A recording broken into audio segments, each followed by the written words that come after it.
In front of me I have Samsung Gear S3 Frontier, and I'm gonna show you how to perform a hard reset on this device. First, let's wake up the screen. Then let's press the home button to bring up the menu.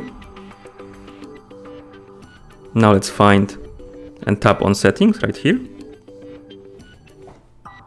Now let's scroll down and tap general management. And here we have reset gear. Let's tap it. Then let's confirm by tapping the check mark. And now let's just wait.